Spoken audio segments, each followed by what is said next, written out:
Hi friends, welcome back to our channel happy home made videos. ఈరోజు happy home made వీడియోస్లో ఎంతో taste అయినా ఎంతో జ్యూసీగా ఉండే రవ్వ లడ్డు ఎలా రెడీ చేయాలో చూపించబోతున్నాను ఫ్రెండ్స్. మీరు కూడా మీ ఇంట్లో చూసి ట్రై చేయండి. ముందుగా స్టవ్ ఆన్ చేసి ప్యాన్ పెట్టుకొని 2 స్పూన్స్ గీ యాడ్ చేయండి. తర్వాత అందులో కాజు కిస్మిస్ కూడా యాడ్ చేసి దోరగా వేయించి పక్కన పెట్టుకోండి. ఇప్పుడు 1 కప్పు బొంబాయి రవ్వ కూడా వేసి బాగా దోరగా వేయించుకోవాలి.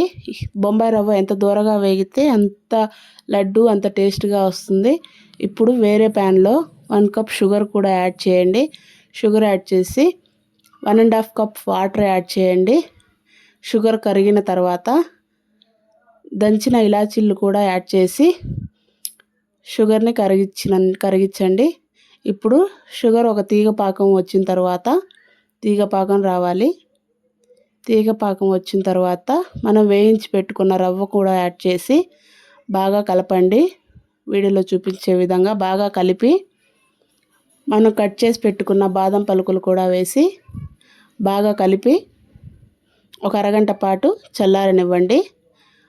ఒక అరగంట తర్వాత చూసారు కదా, మీరు వీడియోలో చూసే విధంగా బాగా కలిపి మనకు ఏ సైజు ఉండలు కావాలంటే ఆ సైజు రవ్వ లడ్లు చేసుకొని సర్వ్ చేసుకోవడమే.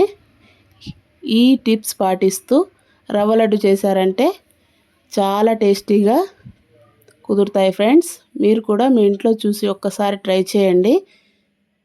చాలా టేస్ట్ అయిన రవ్వ లడ్లు మీ సొంతం. అలాగే నా వీడియో ఫస్ట్ టైం మీరు చూస్తున్నట్టయితే నా ఛానల్ని సబ్స్క్రైబ్ చేయండి, షేర్ చేయండి. ఈ వీడియో మీకు నచ్చినట్టయితే లైక్ చేయండి, షేర్ చేయండి, సబ్స్క్రైబ్ చేయండి. ఇలాంటి మరిన్ని వీడియోస్ కోసం నా ఛానల్ని ఇప్పుడే సబ్స్క్రైబ్ చేసుకోండి. Thank you for watching.